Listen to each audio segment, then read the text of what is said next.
Welcome. Hi. Okay, hi. Okay, great. I'd like to call to order the regular board meeting in the Park District of Highland Park on today, July 27, 2021, at 6:02 p.m. Is there a motion to allow President Ruttenberg to participate in tonight's meeting by electronic means? Per Park Board Policy 2.06.4, he is not here due to personal illness, so I'm looking for a motion to allow President Ruttenberg to participate in tonight's meeting. So moved. And is there a second? Second. Roxanne, can you please call the roll? Commissioner Bernstein. Aye. Commissioner Kaplan. Of course. Commissioner Freeman. Here. Wow. Vice President Grossberg. Wow, that's a press. Mask, I have to go back again. Okay, motion carries. Roxanne, can you please call the roll? Commissioner Bernstein. Here. Commissioner Kaplan. Here. Commissioner Freeman. Here. Vice President Grossberg. Here. And President Ruttenberg. Here, thank you. You're Thank you. welcome. Executive Director Romes, are there any additions to today's agenda? No, there are no additions, unless any board members have anything. I do not. Okay, great. Is there anyone from the public who wishes to speak and provide public comment? Hearing none, thank you. We will move on to the consent agenda. So, does this get read, or we'll just look at it, okay? Yep, just a motion to... Second. Is there a motion, in my court, I'm going to say it first before we vote. Is there a motion to approve the consent agenda? So moved. Is there a second? Second. Roxanne, please call the roll. Commissioner Bernstein. Aye. Commissioner Kaplan. Aye. Commissioner Freeman. Aye. Vice President Grossberg. Yes. President Ruttenberg. Yes, thank you. Okay, motion carries. Financial forecast, treasurer's report, Director Peters to present.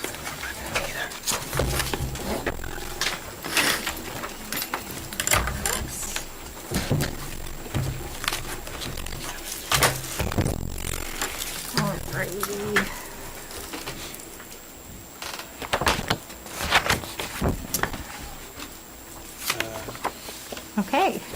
Dan, will it show on their iPads again? No. Okay, okay, they have to pull it up. Okay, great. Does anybody need assistance? Or you can watch the screen? It's not going to be on our computers. Rock and roll. Okay, all right, good evening. So we have our 2021 financial forecast and treasurer's report as of June 30th, 2021. And we will start by looking at our cash flows as we do every month, remembering that there's a board policy that 25% of the fund balance reserve be kept on hand. And when we look at that $4 million versus our original budget, as well as our current projections, we are beating that policy. So we are okay there. When we look at our operating funds, we can see that for the period ended June 30th, our surplus is about $2.5 million. We are trending ahead of budget in revenues, and we are trending less than expenditures, less than our budgeted expenditures, to the tune of about $1.5 million. Helping to drive the revenue excess there is athletics, camp, Sunset Valley, and indoor tennis. As far as what is driving the difference between actual expenses and budgeted expenses, we have payroll to the tune of about $500,000, which we'll discuss in depth in a few minutes. We have golf maintenance, which is at over $100,000. And then we also want to keep in mind that we do have a couple $100,000 of expenses that will be hitting throughout July and August related to our elevated camps number that is reflected in revenues. We're also ahead of where we were for 2017 through 2019, the average, by about $950,000. If we look at this more closely by fund, we'll start with the general fund. The general fund, we are showing numbers greater than what we had budgeted. We have a surplus of about $650,000 more than where we expected to be at the end of June. Our revenues are spot on, but again, we can see our expenses are significantly less than where we had budgeted them to be. That is largely due, again, to payroll. And with payroll, we have insurance and pension costs that would also, that goes down when you have less staff on hand. And we do have a bit of a timing difference as far as contractual services contracts for mowing. Those are coming in about a month behind. But overall, that's where we stand. And if we compare ourselves here to 2019, we are about $150,000 better at June 30th than we were back in 2019 before the COVID. As far as the recreation fund is concerned, it is at about $1.9 million better than where we thought we would be at June 30th. So you can see our revenues are above budget by about $1 million, and our expenses are at about $1 million less than where we had budgeted them to be. Again, in the revenue, we have athletics, camp, Sunset Valley, and indoor tennis contributing to this overage. And then down here with expenses, again, we have payroll with related insurance and pension costs. Again, the $109,000 golf maintenance that has not come to fruition, and it's not a timing difference, it's actual savings.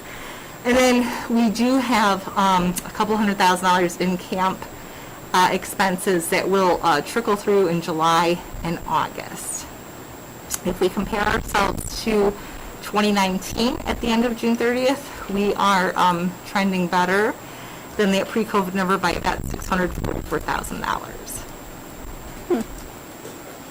If we look at the special recreation fund, we can see we are above where we expected to be by about $45,000. We can see our expenses, this is just a timing difference. Our contribution to an SSRA was paid a month earlier than what it was budgeted for, so that'll show up next month. Then as far as revenues, on the tax side of things, if you recall, back in March, we received 2020 taxes that started getting our revenues off on a better foot than what we projected and then are budgeted. And then also, if you recall, EAVs were really low last year when we did the tax levy, and the EAVs have crept back up, and so they were up before the extension was finalized, and so that does equal more money coming into this fund, because this one, if you recall, is a simple percentage of a homeowner's EAV. So that explains the differences we're seeing here.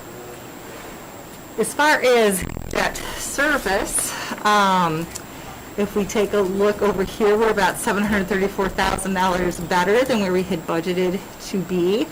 That is, again, this fund too, we had the money coming in from 2020 back in March that's sitting in there and took off in revenue. And then this money is just coming in sooner than expected, and you'll see that at the end of July we'll be pretty much where we thought. So that's more of a timing difference. And then our expenses are spot on in debt service. When we look at the capital fund, again, we've been talking about this all year. When we look at our revenues coming through, they are coming from the deferred revenue, the OSLAD grant, the $200,000. So if we do more work on the preserve that can be offset from the OSLAD grant, this number will continue to increase our revenues to the $200,000. So those two should level off by the end of the year.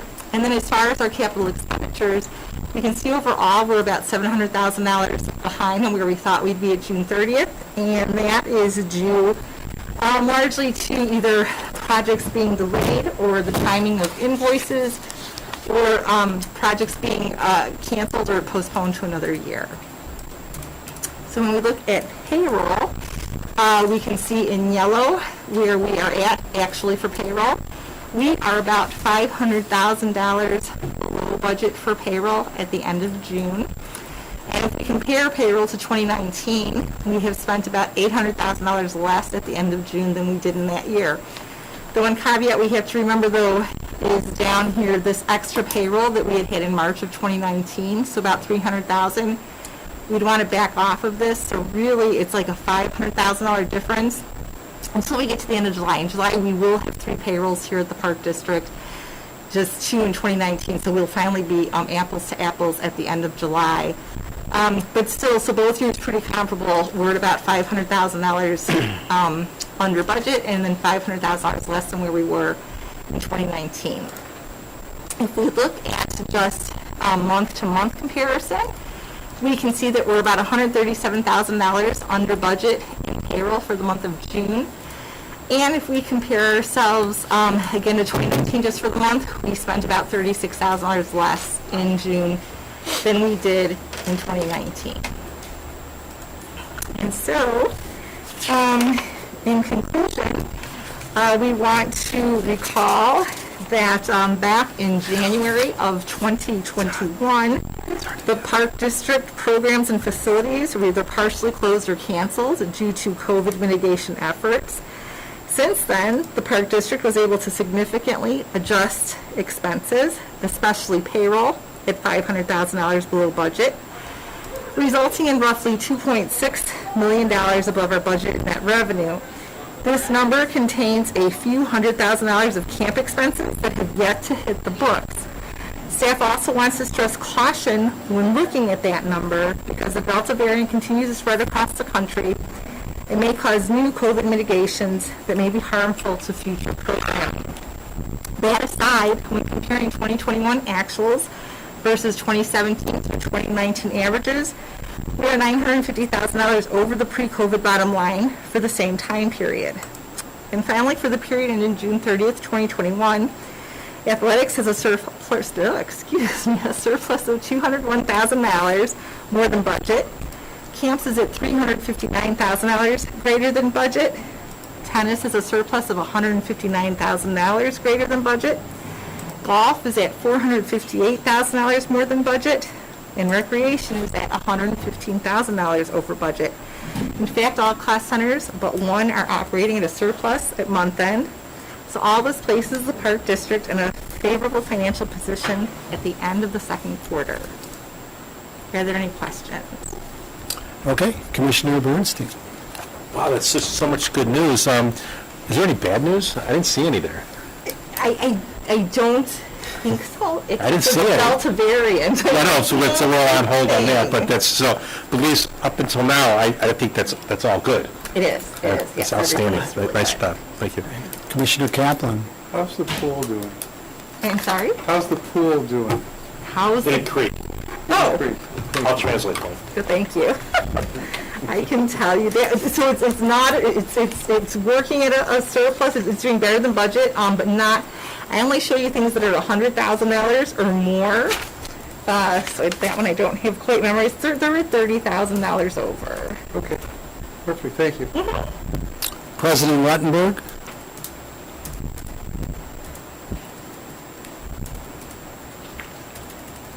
You muted? Signs of life from President Ruttenberg.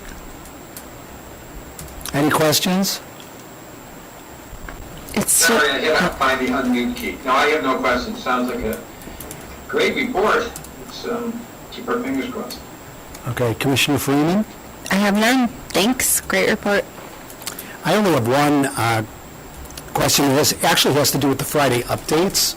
So, because it is a financial document once we drill down into it a little bit. There are a couple of centers where we compare 19 to 21. I always find those interesting. I don't know about the rest of the board. But on a lot of the different slides and stuff, they don't do that. Is there, because you don't have data or? Yeah, it does have a little bit to do with the challenge of getting apples to apples in some areas.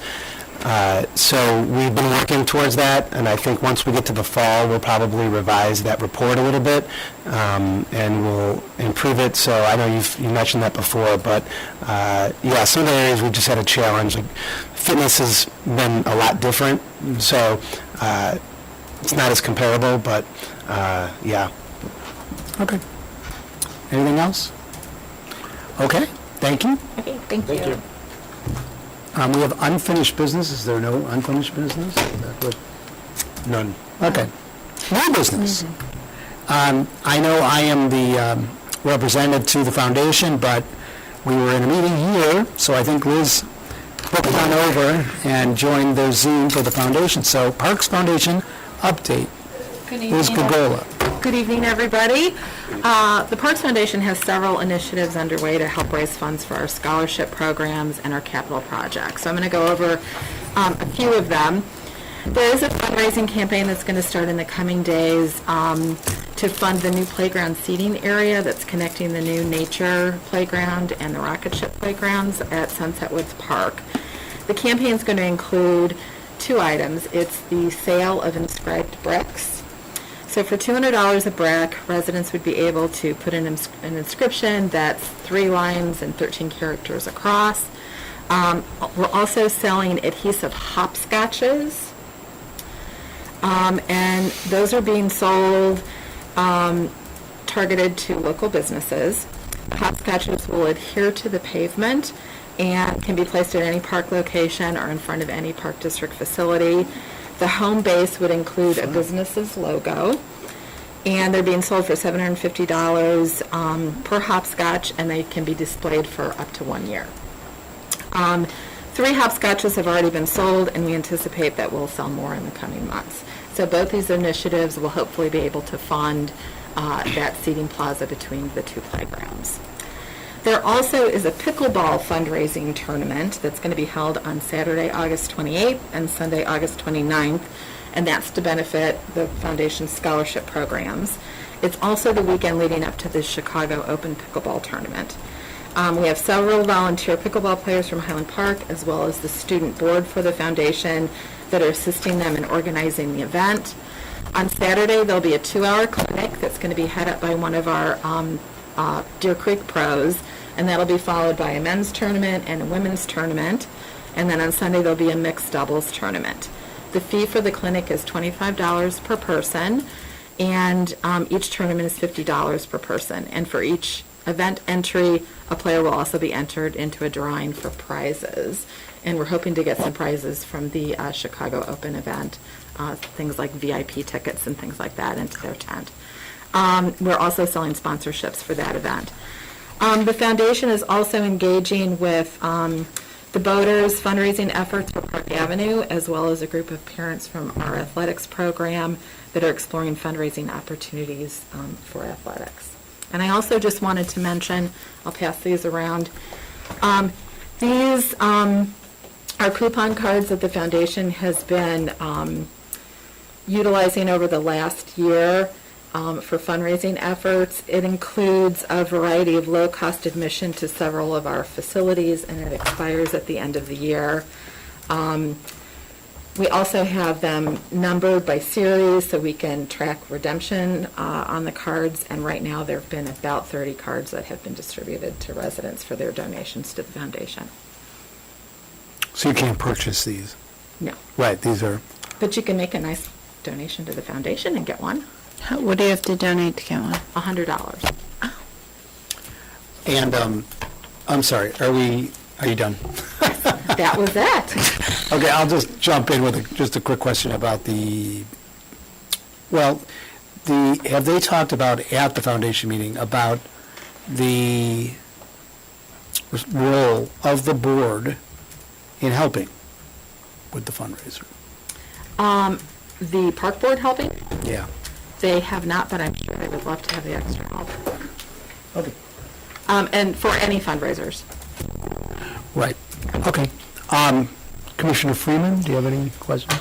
2 questions. One is probably not entirely fair, but I think you probably know this. What is the delta on the funding the scholarship program? For the Smile Scholarship Program, I just saw that number, and I want to say it's about $70,000. Wow, I thought there was an 8 in there, so that's close.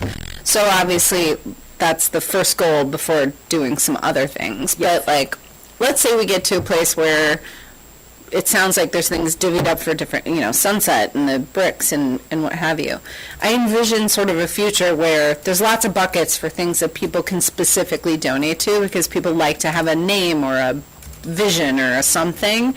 And how are we marketing that in our stuff? Any signage or wherever anything is, like how are we helping with that? Or For all of these, anytime, like now it seems we're rolling, right? We got some Yeah. momentum. Yeah. So is it just like directing to the website where you can go donate for something, or how are we kind of integrating? yeah, anytime there is a campaign or a fundraising initiative, either the creative and the marketing is initiated through the Park District Department and then That's supported right. through the foundation. Okay. That's I typically do how it's recall. been working. I do Yeah. recall. Yeah. Okay. Yeah, so we're very aligned with the foundation efforts and are there to support everything that they have to do. Perfect. And how, who do I give a check, or how do I get my hands on this? I will give you, I believe that there is on our website. We can under pay through that donations, still? There is it's called Friends of the Park. Yep. And you can make that donation. Remember, and pay your okay, card. super. Thank you. Great. That's it. Okay, thanks. President Ruttenberg, questions? No, I have no questions, thank you. It's a good report. Thanks. Commissioner Kaplan Nope, nice report, concise, perfect. and Commissioner Bernstein. Nothing to add. Okay. Thank you very much. Thank you. Thanks for standing in for me on that. Director's report, Executive Director Rollins to present. Thank you. I do have several updates for the Park Board and for the community. First, I do want to mention the Mobile Museum of Tolerance. We were just talking about that before the meeting. So that is a project of the Simon Wiesenthal Center. They transformed a bus into a mobile museum. And the museum is intended to inspire people of all ages and backgrounds, empowering them to raise their voices and combat anti-Semitism, bullying, racism, hate, and intolerance, and to promote human dignity. So the bus is at the Recreation Center of Highland Park Country Club in the corner of the parking lot on the east southeast side. And there was a nice reception this past Sunday. Liz was there.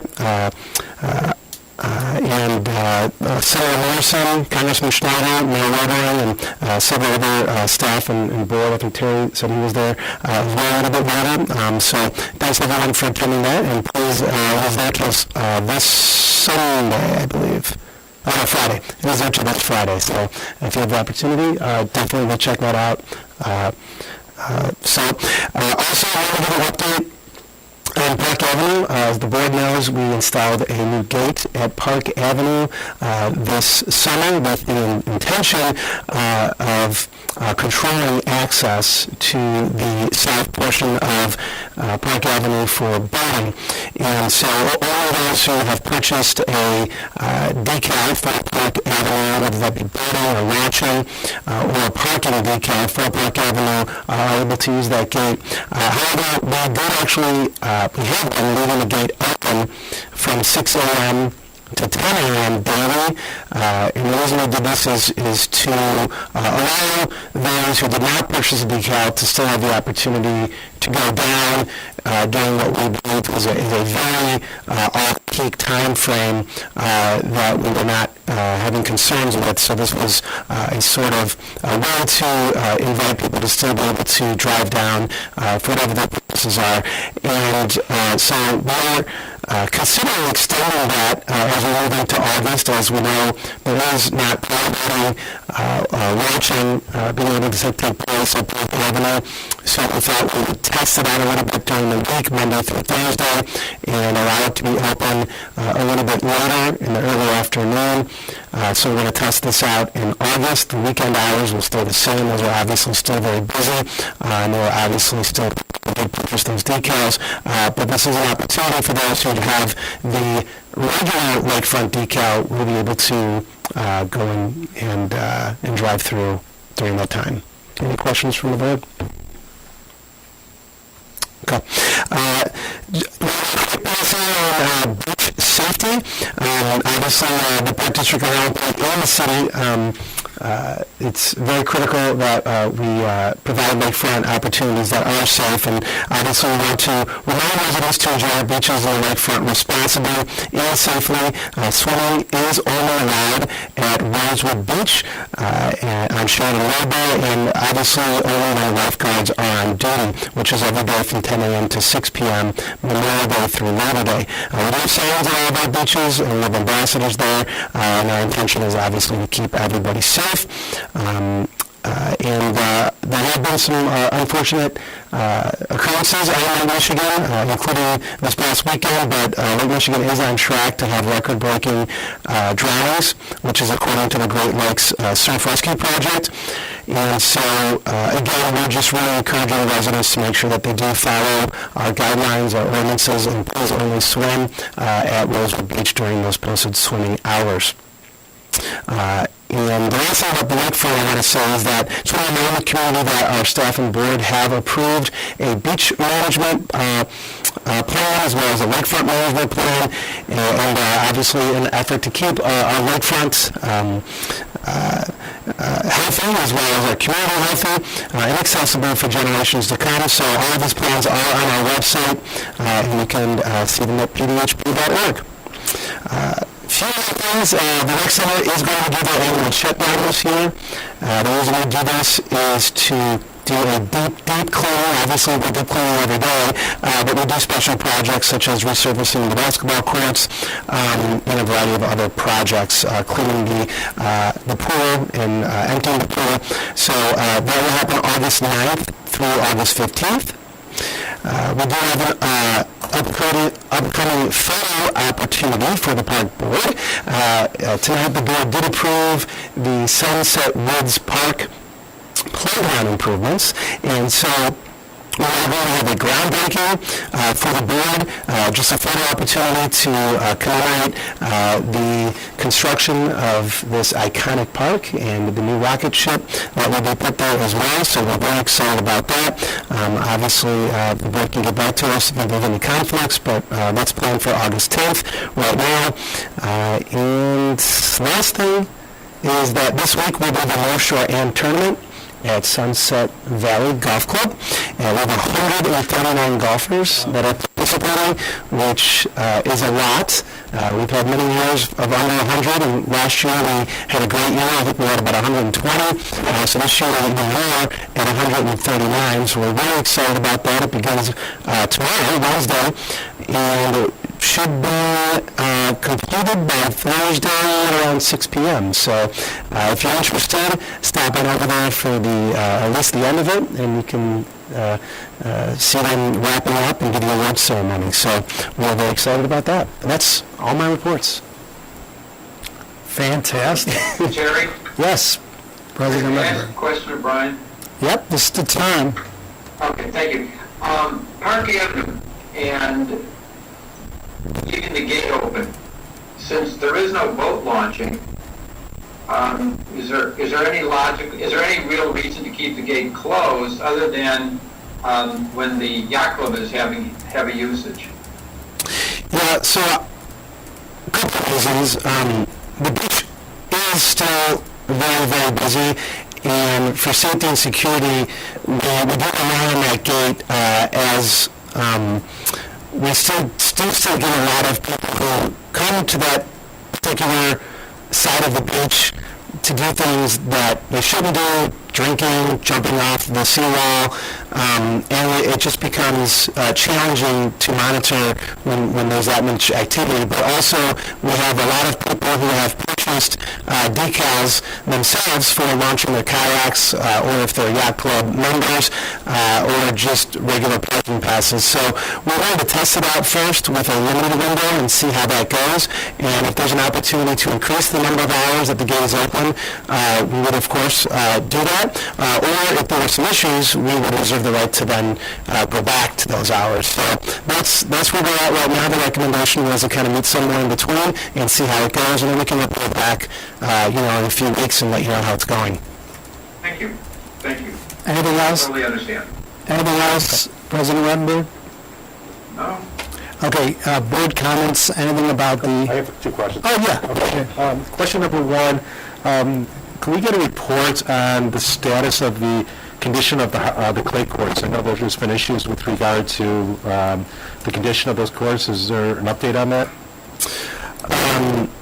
Yeah, I can give a brief update. Unfortunately, the staff member who's maintained those courts for probably 15 years or so, I don't know how long, but for health reasons, he had to retire. So it's been challenged for us. I mean, there's been some maintenance issues that I've reported to the board that we've had to address. So our maintenance crew, our parks crew, is kind of on a learning curve here. And we're working towards getting them to a little bit better shape, but they're open, so they're not usable. Is that right, Dan? Or, yeah. Yeah, so, and then getting some training from, there's a company, I can't think of the name of the company, but there's a company who actually proposed our clay courts at the beginning of the year, and they're hoping to train our staff so that we can get those in the best shape possible. Okay. And number two, I'm not asking for any comment tonight, but can we, I assume you're already working on this, but we can get an update on the rec center and what that's going to be looking like in the fall and the winter. I just put that on your radar so you can make a presentation at a future board meeting with regard to that. Yep, we can do that. Commissioner Kaplan? Nada. For me.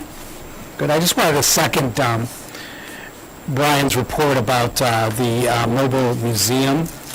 I could not have been more impressed with what it's the older, these people saw it in Canada and were very excited about bringing it to the United States and joining the caravan, and there are none. There were none. This is it. And it's basically exclusive for Illinois. They've had invitations to go to Washington, D.C., and it's completely self-funded. So I would definitely get over there and find out how you can help. They're already, we're possibly working with them on MLK Day and some other events to get the word out. It's free to every single person that wants to go to it, students, schools. They were parked in the United Center for a while, and then the United Center, somebody important from there came down and said, I want you to do training. For training, I want to use this for our upper management, so they did that. So I think it's a great training tool as well for adults. So, very excellent. Okay. Any other board comments? Nope. This is the time that we open the public to address the board. Is there anybody from the public who wishes to address the board? Okay. Thank you. All right, at this time, is there a motion to go into closed session pursuant to the following sections of the Open Meetings Act? Section 2C1, the appointment, employment, compensation, discipline of the district, including legal counsel for the district. Section 2C5, the purchase or lease of real estate, including discussion on whether a certain parcel of property should be acquired. Section 2C6, the setting of a price for sale, a lease of property owned by the district.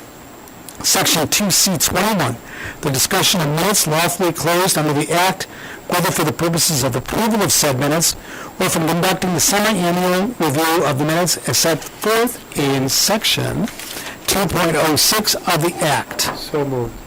Is there a second? Okay. Thank you. Roxanne, please call the roll. Commissioner Bernstein? Aye. Commissioner Kaplan? Aye. Commissioner Freeman? Yes. Vice President Grossberg? Yes. President Ruttenberg? Yes. Thank you. This meeting is adjourned into closed session at 6:35 p.m.